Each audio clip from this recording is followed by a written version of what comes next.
ஓம் சாந்தி.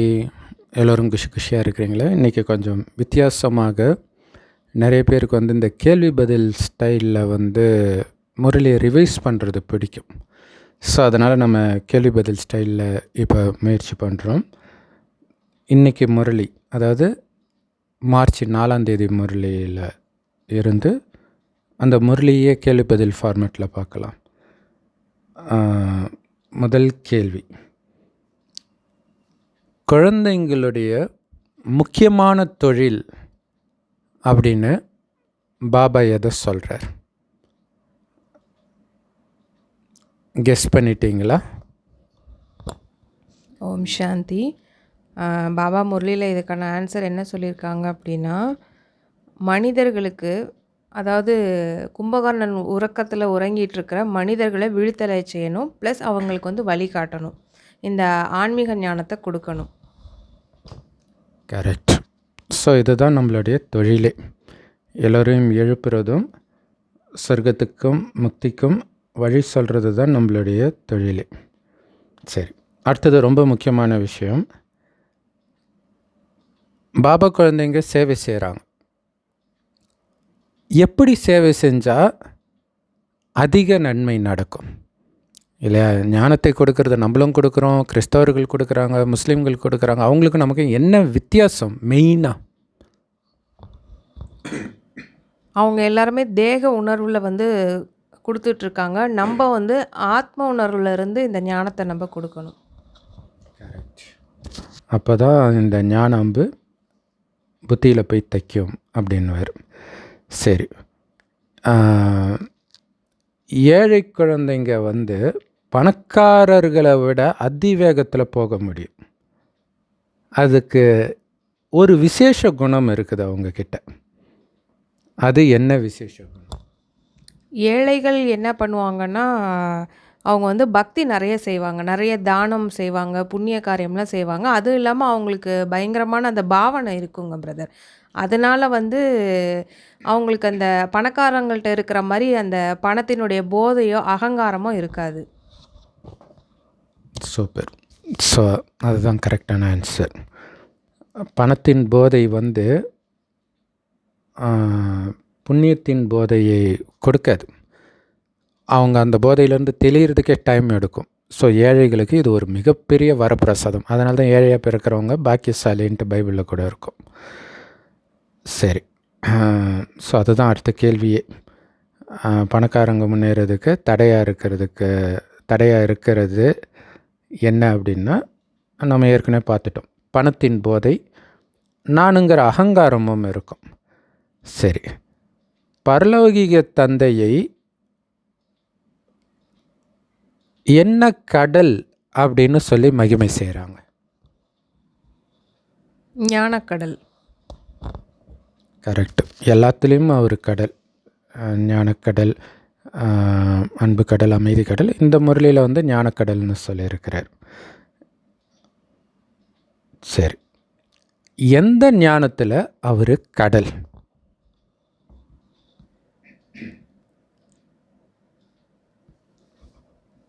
So தெரியலையா? Guess பண்ணிட்டீங்களா? இந்த சிருஷ்டி சக்கரம் பற்றிய ஞானத்தில் அவர் கடல். ஆத்மா தூய்மை ஆகிறதுக்கான ஞானத்தை கொடுக்கறதுல அவர் கடல். ஸோ இதனால தான் அவரை ஞானக்கடல்னு சொல்கிறோம். இதுதான் ஞானம் இல்லையா? சரீர நிர்வாகத்துக்காக கொடுக்கறது ஞானம் கிடையாது. அதை படிப்புன்னு வேணால் சொல்லலாம், ஞானம்னு சொல்ல முடியாது அப்படின்னு பாபா சொல்லியிருப்பார். சரி, ஞானக்கடல் பதித்த பாவனர் அப்படின்னு யாரை சொல்லலாம், யாரை சொல்ல முடியாது இந்த முரளிப்படி? பதித்த பாவனர் ஞானக்கடல்னு சிவபாபாவை சொல்லலாம், கிருஷ்ணரை சொல்ல முடியாது. ஏன் சொல்ல முடியாது? ஏன்னா கிருஷ்ணர் தாயினுடைய கர்ப்பத்திலிருந்து பிறக்கிறதுனால அவரை சொல்ல முடியாது.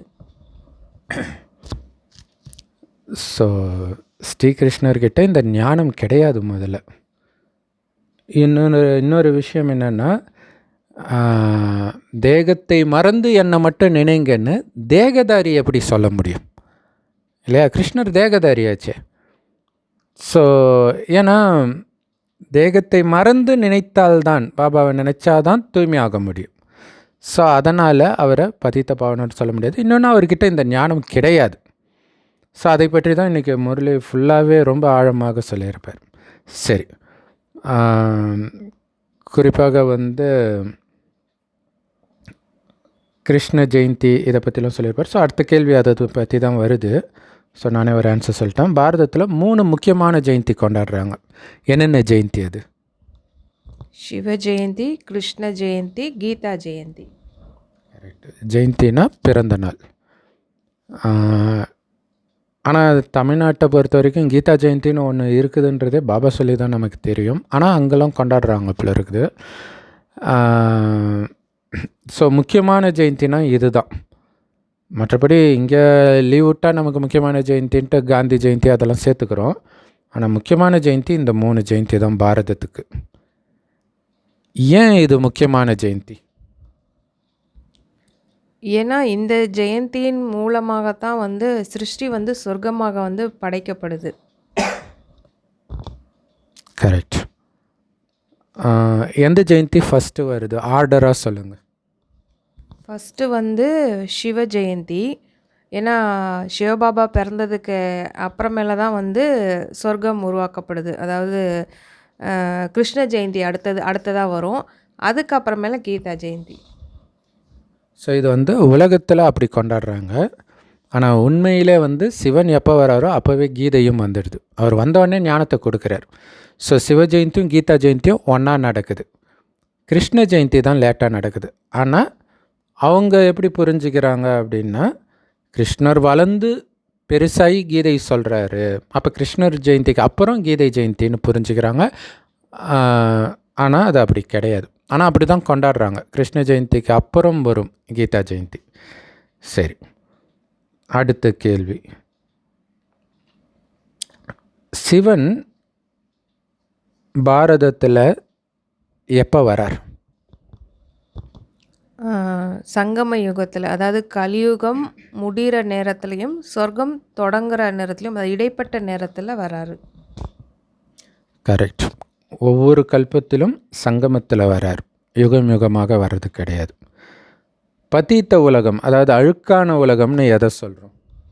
இந்த கலியுகத்தை. கரெக்ட். அதிலும் குறிப்பாக கலியுகத்துடைய இறுதி. தூய்மையான உலகம்னு எது சொல்லப்படுது? சொர்க்கம். அதுலேயும் சத்தியுகத்துடைய தொடக்கம் தான் 100% தூய்மை.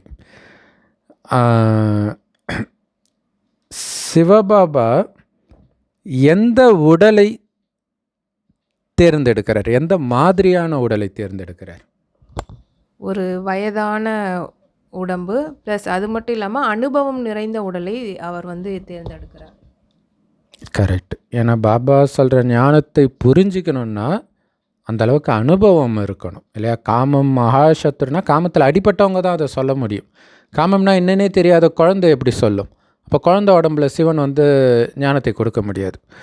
அது ஒரு காரணம் கிருஷ்ணர் உடம்புல அவர் வரமாட்டாருன்றதுக்கு. அங்கே தேவை கிடையாது. இன்னொன்று வந்து சொன்னாலும் கிருஷ்ணருக்கு ஒன்றும் புரியாது. அவர் காமம்னா என்னன்னே தெரியாது. சரி,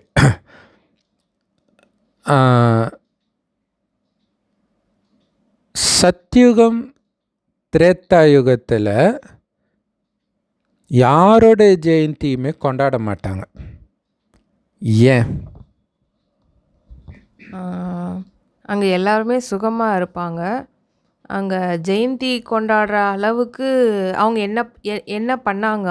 அவங்க எதுவுமே பண்ணலை. இப்போ சிவ ஜெயந்தி கொண்டாடுறோன்னா சிவபாபா ஒரு விஷயத்த பண்ணியிருக்கிறாரு, அதனால் கொண்டாடுறோம். அது ஒரு விஷயத்த நம்ம கொண்டாடுறோன்னா அவர் ஏதாவது செஞ்சுருக்கணும். கரெக்ட். ராஜ குடும்பத்தில் பிறந்தால் ராஜாவாக தான் ஆக போகிறாரு. அங்கே சுகமாக தான் இருக்க போகுது. இப்போ துக்கமாக இருக்குது, அந்த துக்கத்துலேருந்து காப்பாற்றினா ஓகே, அவங்களுக்கு ஒரு மகிமை இருக்குது. அங்கே எந்த துக்கமும் நடக்க போகிறதும் கிடையாது. அப்போ அதில் என்ன மகிமை இருக்குது? அதனால் கிருஷ்ணரும் பிறந்த நாள் கொண்டாட மாட்டார், ராமரும் பிறந்த நாள் கொண்டாட மாட்டார். நம்ம தான் ஏதோ சாதிச்சிட்டதான் நினச்சிக்கிட்டு ஆவுனா எல்லோரும் பிறந்த நாள் கொண்டாடிட்டு இருக்கிறோம் அப்படின்னு பாபா சொல்கிறார். ஆனால் முஸ்லீம்ஸு கொண்டாட மாட்டாங்க. ஸோ பாபா ஞானத்தை அவங்க தான் ஃபாலோ பண்ணுறாங்க. ஆனால் அர்த்தம் தெரியாமல் ஃபாலோ பண்ணுறாங்க, பட் ஆனாலும் ஃபாலோ பண்ணுறாங்க. ஸோ அதனால தான் சத்தியுகம் திரேதாயுகத்தில் இது கொண்டாட மாட்டாங்க. ஆனால் முடிசூட்டு விழா கொண்டாடுவாங்க. கிருஷ்ணர் அரியணையில் ஏறாருன்னா அதை கொண்டாடுவாங்க. ஸோ அதோடைய நினைவு பாருங்கள், தீபாவளியே வந்து கிருஷ்ணர் முடிசூட்டுற விழா அல்லது ராமர் முடிசூட்டுற விழான்னு தான் சொல்லுவாங்களே தவிர பிறந்த நாள்னு சொல்ல மாட்டாங்க. சரி, சிவ ஜெயந்தி உயர்ந்ததிலும் உயர்ந்தது அதுதான். அதுக்கு பிறகு எந்த ஜெயந்தி உண்டாகுது? கிருஷ்ண ஜெயந்தி. கரெக்ட். கூடவே கீதா ஜெயந்தி வருது. அதுக்கு அடுத்து தான் சாக்கார மனிதர்களுடைய ஜெயந்தி வருது. ஸோ அது ஒரு ரொம்ப முக்கியமான விஷயம். ஏன்னா கிறிஸ்தவர்கள் வந்து முதல்ல ஆதாம் படைக்கப்பட்டார்னு சொல்கிறாங்க. ஆனால் ஆதாமை படைத்த இறைவனுக்கும் ஒரு பிறந்த நாள் இருக்குதுன்றது அவங்களுக்கு தெரியல இல்லையா? அப்போ முதல்ல சிவனுடைய பிறந்த நாள் வருது. சிவன் முதல்ல இந்த பூமிக்கு வரார், அதுக்கப்புறம் தான் மனிதர்கள் வராங்க, வந்து படைக்கிறார். ஸோ ஆனால் இது வந்து ஸ்தூலமாக எடுத்துக்கிற விஷயம் கிடையாது. கடவுள் வந்து படைத்து வரக்கூடிய மனிதன் ஸ்ரீ கிருஷ்ணர். இங்கே படைப்பு நடந்துட்டு இருக்குது இல்லையா? அந்த களிமண்ணை அப்படியே மாத்துறார் இல்லையா? அப்படி களிமண்ணாக நாம் இப்போ இருக்கிறோம். ஆதாமா அப்படி எழுப்புறது தான் கிருஷ்ணராக எழுந்திரிச்சு வர்றது. சரி, சிவன் வந்து மறுபிறவி எடுக்கிறது இல்லை. ஆனால் என்ன பண்ணுறார்? சிவபாபா மறுபிறவி எடுக்கிறது இல்லை. ஆனால் ஒரு ஒரு உடம்புல வந்து பிரவேசமாகி இந்த மாதிரி ஞானத்தை நமக்கு சொல்லி கொடுக்குறாரு. கரெக்டு. தனக்குன்னு சொந்த உடலும் எடுக்கலை. ஸோ திருமூர்த்தி, மும்மூர்த்திகள் இருக்குது. அதில் அந்த மும்மூர்த்திகள் யார் மூலமாக ஸ்தாபனை காரியம் நடக்குது? மும்மூர்த்திகள்னு பாபா யாரா சொல்கிறாங்கன்னா பிரம்மா, விஷ்ணு, சங்கரை சொல்கிறாங்க. அதில் வந்து பிரம்மாவின் மூலம்தான் ஸ்தாபனை ஆகுது. ஸோ சிவபாபா வரும்பொழுது பிரம்மாவுக்கு உண்மையிலே எத்தனாவது பிறவி? அவருடைய கடைசி பிறவி. கரெக்ட். கீதா ஜெயந்தி உண்மையிலே எப்போ நடக்குது? உண்மையிலே கீதா ஜெயந்தி வந்து உலகில் விஷயங்களை சொன்ன மாதிரி பிரதர் நீங்கள் சொன்ன மாதிரி கிருஷ்ணர் அதுக்கப்புறம் உபதேசம் பண்ணுற மாதிரி இருக்குது. பட் பாபா சொல்கிறபடி பார்த்தோம் அப்படின்னா கீதா ஜெயந்தி பிரம்மா பாபாவோட உடலை பிரவேசம் ஆகும்போதே கீதா ஜெயந்தி ஸ்டார்ட் ஆகிடுது. கரெக்ட். இறைத்தந்தை படைக்கிற புது சிருஷ்டியை என்னன்னு சொல்லுவோம்? சொர்க்கம். கரெக்ட். எல்லா ஆத்மாக்களுக்கும் சத்கதி கொடுக்கிற வள்ளல் அல்லது வழிகாட்டி அப்படின்னு யார் இருக்க முடியும், யார் இருக்க முடியாது? கண்டிப்பாக சிவபாபா தான். யார் இருக்க முடியாதுன்னா கிருஷ்ணர். ஏன்னா வந்து கிருஷ்ணரை நம்ம வந்து அந்த மாதிரி சொல்லிட்டோம். பட் பாபா சொல்கிறாங்க இதில் கிருஷ்ணர் கிடையாது அப்படின்னு. ஏன்னா அவர் தேகதாரியாக இருக்கிறதுனால. கரெக்டு. அதாவது எந்த மனிதனுமே வழிகாட்ட முடியாது, அதுதான் முக்கியமான விஷயம். ஏன்னா ஸ்தூல யாத்திரைக்கு மனிதர்கள் வழிகாட்டியாக இருப்பாங்க, அதாவது மனிதனுக்கு மனிதன் வழிகாட்டியாக இருப்பாங்க.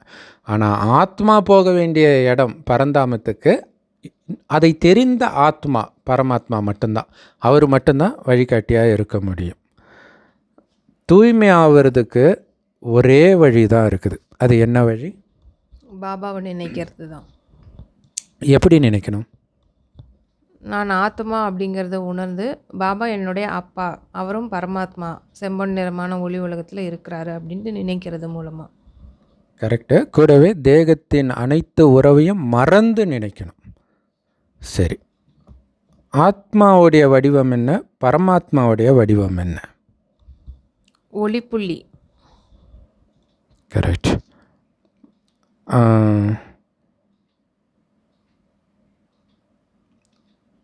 ஒவ்வொரு ஆத்மாவுக்குள்ளேயும் எத்தனை பிறவிகளுடைய பாகம் பதிவாகி இருக்குது? 84 பிறவிகளுடைய பாகம் பதிவாகி இருக்குது. சொர்க்கத்தில் மனிதர்களுடைய ஆயுள், கட்டிடங்களுடைய ஆயுள் எப்படி இருக்கும்? ஏன் அப்படி இருக்கும்? சொர்க்கத்தில் மனிதர்களுடைய ஆயுளும் நிறைந்ததாக இருக்கும். நீண்டதாக இருக்கும். கட்டிடங்களோட ஆயுளும் நீண்டதாக இருக்கும். அதுக்கு பாபா என்ன சொல்றாங்கன்னா, அங்க எல்லாமே தங்க மாளிகையில இருக்கிறதுனால நீண்ட நாளைக்கு உழைக்கும் அப்படிங்கிறாங்க. கரெக்ட். தங்கம் வந்து அவ்வளோ உறுதியாக இருக்கும், தங்கத்தில் கட்டப்பட்ட மாளிகைன்றார். லக்ஷ்மி நாராயணனுக்கு அந்த ராஜ்யத்தை யார் கொடுத்தாங்க? சிவபாபா. எப்படி கொடுத்தாங்க? ஞானத்தின் மூலமாக. ஸோ எல்லா விகாரங்களும் வர்றதுக்கு மூல காரணம் எது? முதல்ல எது வர்றதுனால இந்த விகாரம்லாம் வருது? பாடி கான்ஷியஸ், தேக அபிமானம். கரெக்ட். தேக அபிமானத்தை பற்றி பாபா வந்து சில உதாரணம் கொடுக்கிறார். எதை பற்றி கொடுக்கிறார்?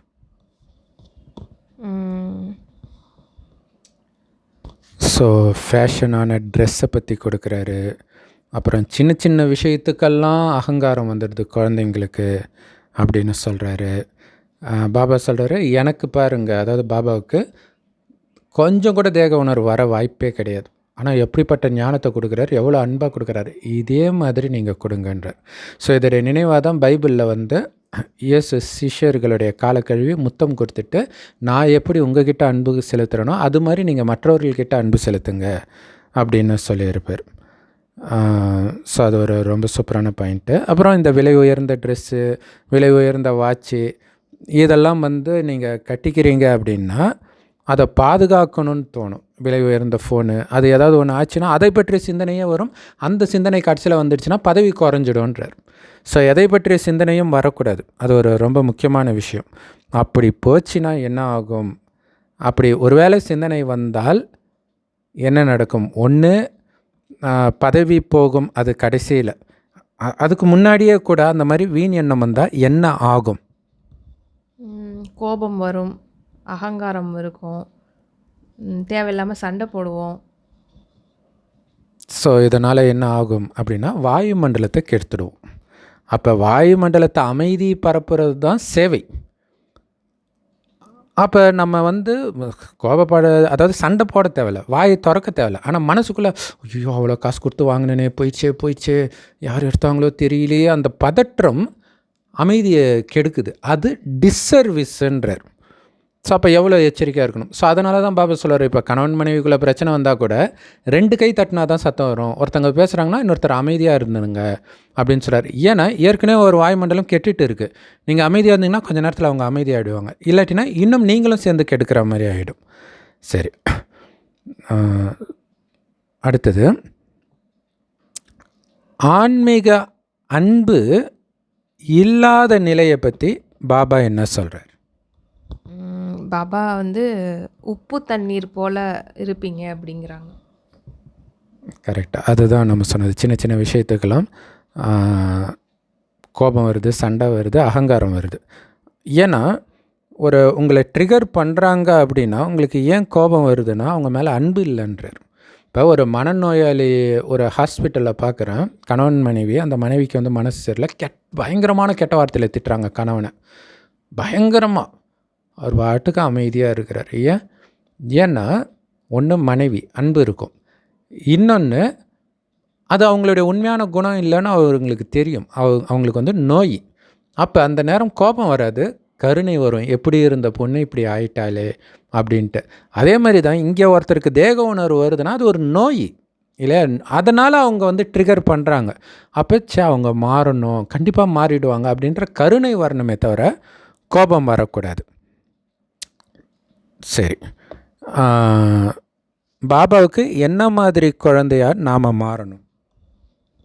பாபா சொல்கிறத கேட்டு நடக்கிற குழந்தையாகவும் இருக்கணும். கரெக்டு. கட்டளைக்கு கீழ்ப்படிந்த குழந்தையாக மாறணும். அது ரொம்ப முக்கியமான விஷயம். மகிழ்ச்சி நிரம்பியவராக இருக்கிறதுக்காக வரதானத்தில் பாபா சொன்ன சீக்ரெட் என்ன? ஏக்னாமி அங்கே பிரதர். அது வந்து ஸ்லோகனில் சொல்கிறார். அதுவும் மகிழ்ச்சியாக இருக்கிறதுக்கான வழி தான். இதில் மெயினாக என்ன சொல்கிறாருன்னா, உங்களுடைய பாக்கியத்தின் மகிமையை பாடுங்க, பாக்கிய விதாதாவுடைய குணங்களை பாடுங்க. சுற்றி என்ன வேணாலும் நடக்கட்டும். ஸோ இதை பாட பாட பாட பாட என்ன ஆகும்னா, அங்கே துக்கமான உலகமே உங்கள் கண்ணு முன்னாடியே வராது. அப்போ நீங்கள் சதா சந்தோஷமாகவே இருப்பீங்க. ஸோ அதுதான் மகிழ்ச்சியாக இருக்கிறதுக்கான ஒரே வழி. சரி, பிராமண வாழ்க்கையுடைய வெற்றிக்கான ஸ்லோகன் என்ன? அதுதான் நீங்கள் சொன்னது, எக்கனாமி. ஒருவருடைய நினைவிலே இருக்கிறது, வேறு எந்த நினைவும் இல்லாமல் இருக்கிறது தான் சிக்கனம். இப்படி இருந்தால் தான் மாயையின் புயலை உங்களால் வெற்றி கொள்ள முடியும். அந்த பிரச்சனை பின்னாடி என்னன்னு நீங்கள் பார்த்தீங்கன்னா முடிஞ்சு போச்சு. இங்கே எல்லாத்துக்கும் சொல்யூஷன் ஒன்று தான். பாபா கெட்டியாக பிடிச்சிக்கோங்க, மார்கண்டேயன் மாதிரி. சரி, ஸோ தேக அபிமானம் இருக்கிறவங்களுடைய அடையாளம் என்ன? கோபம் இருக்கலாம், அகங்காரம் இருக்கும், நான் அப்படிங்கிற விஷயம் இருக்கும்.